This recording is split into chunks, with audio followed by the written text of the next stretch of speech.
Hello. Nice to meet you if you haven't met me already. Today we're going to talk about what is it like having more than one inner child. Before we get into that, my name is Jo, also known as Jo Le Flo. I am a queer Creole movement, vocal, and digital artist here to create more flow in our lives, more authentic flow in our lives.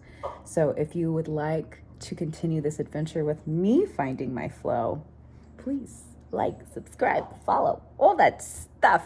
Do these people still follow these days, or is it just Facebook? I think it's just Facebook. Facebook and Instagram? But they're the same thing. So I am feeling so much better after feeling like absolute Pikachu today. All because of community and because of artists creating spaces where we can be in community and where we can explore our inner child, our inner children. And so I really want to dive into that. But first, you got to get some context, some behind the scenes, some backstory. So about a year ago, I did a plant medicine retreat, and it was a 2-night retreat. So both nights essentially consisted of taking the plants and then sitting on our protective mats for, I think it was like 4 to 6 hours. And the first night I had this experience, I was searching my internal world and found a little girl. And she had this this gigantic realm of clouds. And she had this giant Ferris wheel, and it was just her there. And I was like, "Who are you?" And she goes, "I'm you." And I was like, "Okay, this makes sense. This is fine. This is great. I think this is what this experience is for, right?" So the second day, I fell asleep, right? I fell asleep. We took the plant. I fell asleep during the session. I woke up. Everybody else was in the thick of it. And I was like,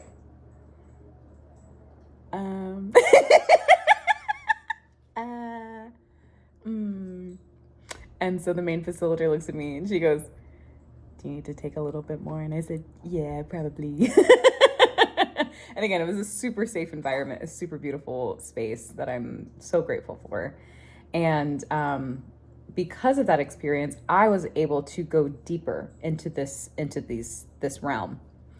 And I started seeing this city that I hadn't seen. Well, I guess I haven't seen in my cognizant life. But as I'm exploring this city, I'm realizing that I've had my dreams happen here. And some of those dreams were just like nightmares. They were terrifying. And I found this little boy in this city, and I was like, "You're alone. What are you doing here? Who are you?" And he goes, "I'm you."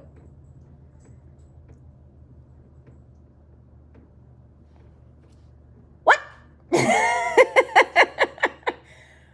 And ever since then, I have been navigating this world with the both of them, internally and externally. As we talk a lot about having our inner child, more connected and playing through us as this generation has done, which I'm so grateful for what this generation has done to really introduce and probably reintroduce the idea of inner children, because we are all just big children, right? And so it has been very confusing to navigate the world hearing two different opinions.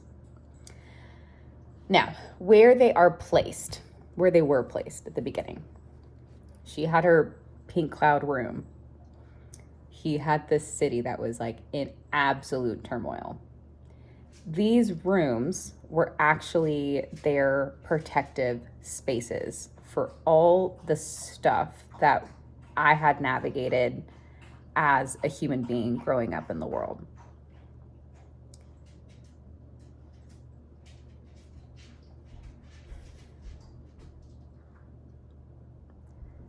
And so today I did a workshop with a wonderful human being named Kyaira. I'm going to link her information below. She is hosting a 14-week Artist's Way book club, essentially. And she created this guided meditation that essentially was like, you're at a carnival and you see your inner child. What are they doing? What do they want to do? What kind of treats do they want? Now ask them what they need. And when I had saw them, they weren't playing anything. They weren't on any rides. They were just like off under some shade, hanging out with each other. And I was like, that's so interesting. Like, why are you guys here? And it was this lack mindset that they had, that like they didn't have any tokens. They couldn't do anything because they didn't have any tokens. And I was like, golly, the lack mindset is that deep to where my inner children, my imaginary inner child doesn't have tokens? Hot tamale. So that was something really, really interesting that I discovered in that workshop. But when I had asked them later on, first of all, I gave them, of course, a fistful of those like card games, not card games, but the cards that you use as tokens. Because, they upgraded, like some places, like if you go to Chuck E. Cheese, they don't got like, oh, you got quarters, like they got like a card. They like load the card. So I gave them like a fistful of those, and I was just like, you have fun. You have all the fun you want. And so we did a couple of activities in this guided meditation. And then when she had asked them what they need.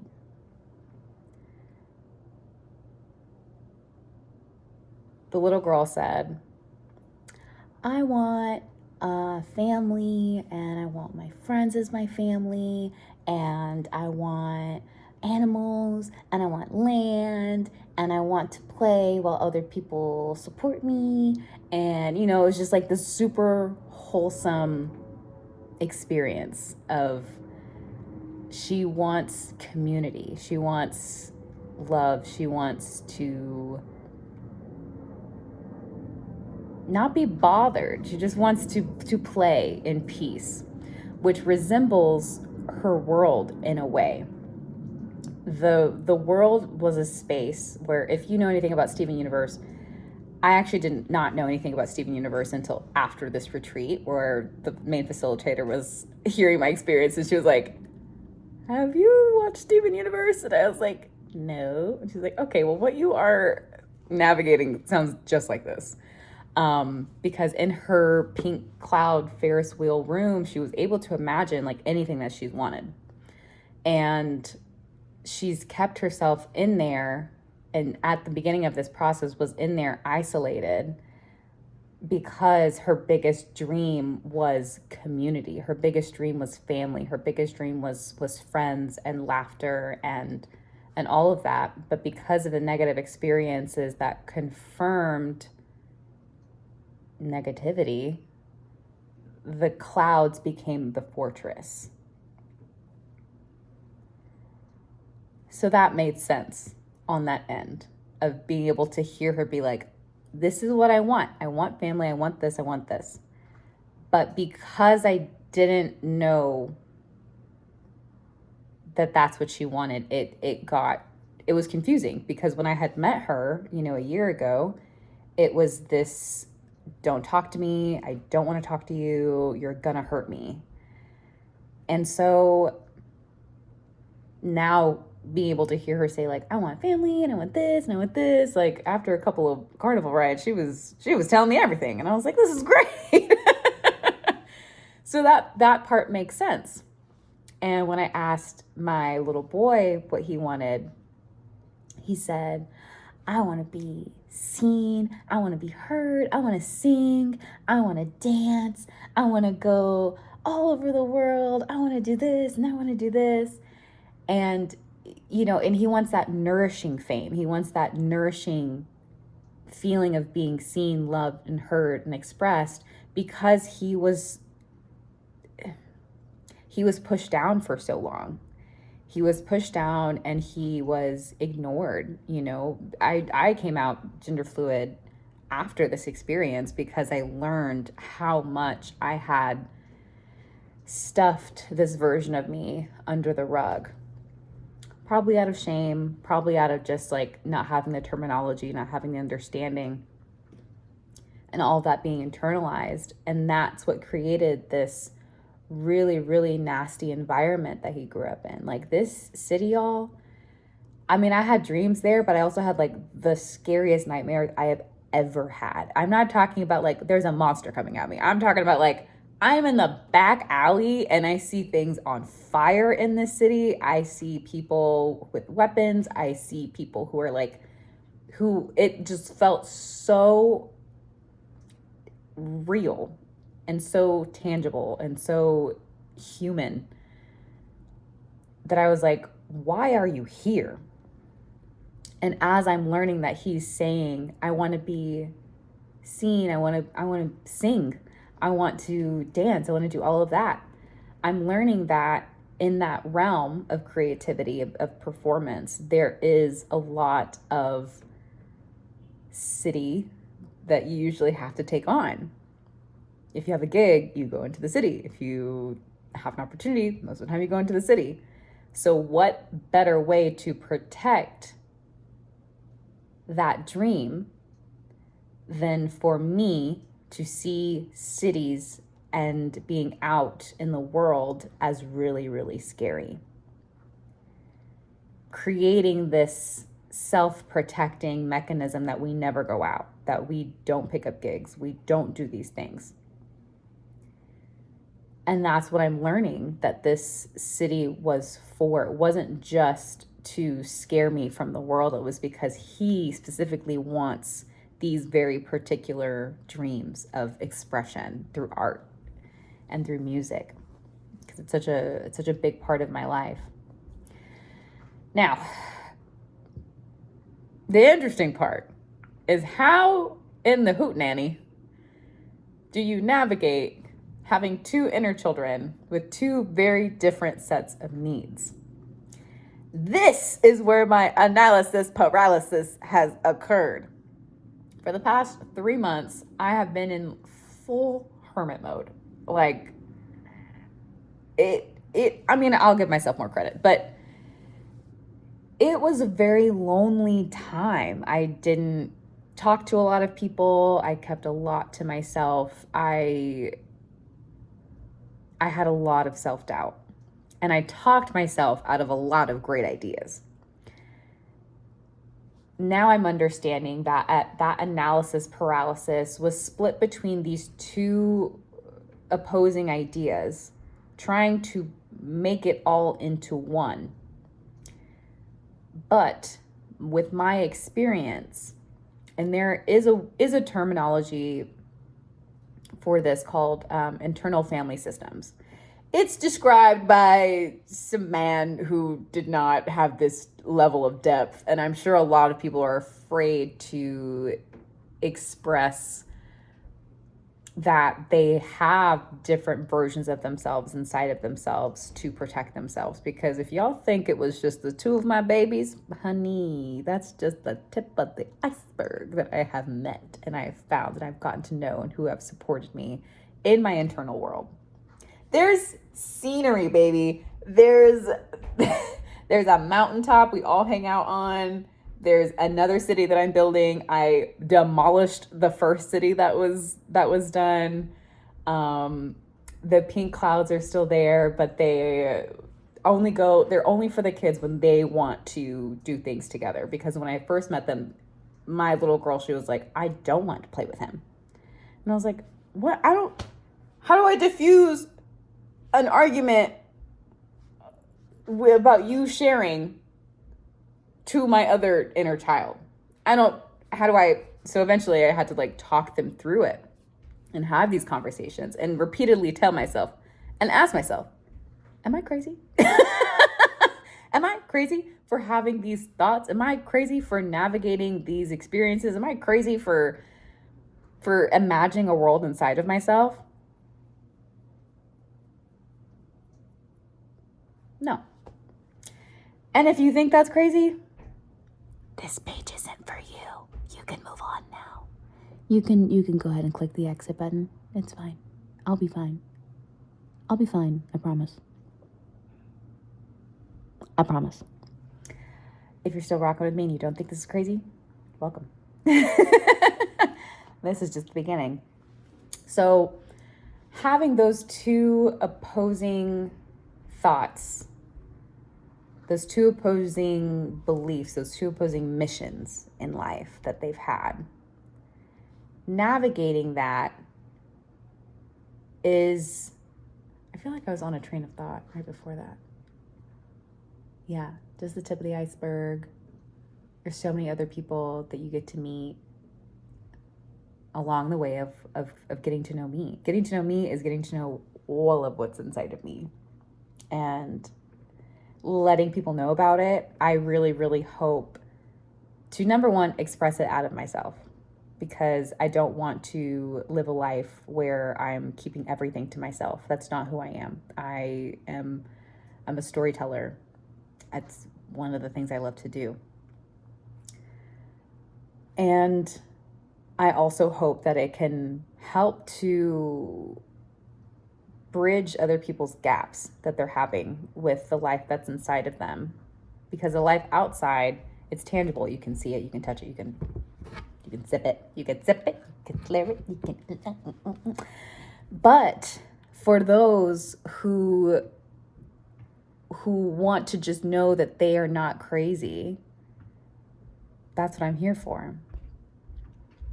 Here to find this internal flow state, this internal flow system based off of the information and the education gathered from internal family systems. So with that being said, one of the questions that I almost asked myself was like, why did I create this fortress in both worlds, right? And then I realized the better question to ask is, how does this version of me serve both of them? Because a lot of my analysis paralysis was going back and forth on what do I want to do next? Where do I want to work? How do I want to make income? What kind of multiple streams of income do I want to do? It was because I'm going back and forth with each version of me, each inner child version of me, who has like the most dominance on that day. Being gender fluid is like that. You wake up and your masculinity is ready, and then your femininity comes 4 hours later, and then 3 hours later it switches up again, and you're somewhere in the middle. Like there's a flow to it. And so I have based so many of my ideas based on like which child comes to the fore for that moment. And so because it goes back and forth, I didn't know how to handle both of them. So now that I've been able to hear their voices and hear what they wanted and see them say what they wanted, I can now say, who is saying this? If I'm having this idea of, I want to start this, I get to say, who's in charge right now? Who's driving the boat? And from there, I can be able to say, what can I do? What can this version of me do to support them in this decision right now? So I've got a lot more work to do. And it's not even work. It's going to be a lot of just introspection and going inward, being quiet with myself, reassuring myself I am not crazy, telling myself that I am safe, reminding myself that I am my favorite vessel to live in, and that it's not just me who trusts me, it's all of these beings inside of me that trust me. So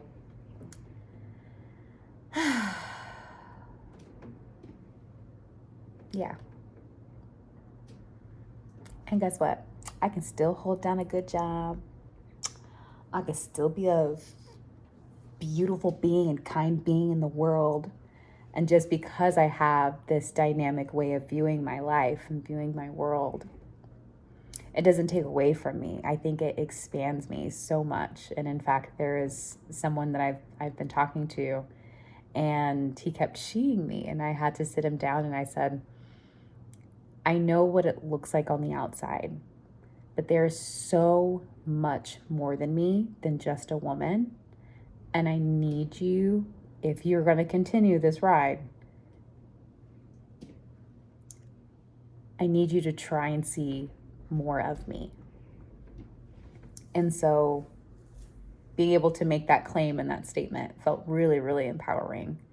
And I hope that other people can catch a whiff of that empowerment, because it's really beautiful.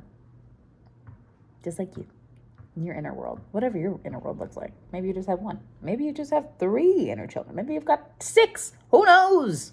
Who knows? But it's important to listen to all of them and know that whenever you're feeling something, that it can be connected to what one of them are feeling. So, yeah. One other thing I'm going to point out is sometimes when I check in with my inner child, sometimes they get older. I don't know if anyone else had this experience before, but my little boy, he's the big heart. He's the open heart when it comes to people. She's cold. If she gets crossed, she's done. He big heart. And I recently got a bit burned by a human today. And he was older when I first met him today. And after a couple of carnival rides, he went back to around 4 or 5. So, and that was like my favorite age. So that, it makes total sense to me. So yeah, take your inner children out on carnival rides. I think that'll be really, really helpful for them. And then ask them what they want. Thank you, Kyaira, for hosting the Artist Way workshop. Again, I'm going to go ahead and link her information below. And I am excited to see what this understanding takes me. So again, like, comment your thoughts. Your nice thoughts. Your kind thoughts. I don't need your nice thoughts. Your kind thoughts. Tell me about any experiences that you've had, with your inner child lately. Or tell me something that you've noticed about your inner world that may not make sense to everybody else, but we don't need everybody else's opinions. We need everybody else's. And subscribe to see more of my story and how I'm navigating this world as a queer, Creole, gender fluid, griot, a storyteller, an artist, a healer, trying to unite myself again. See you next time. Bye.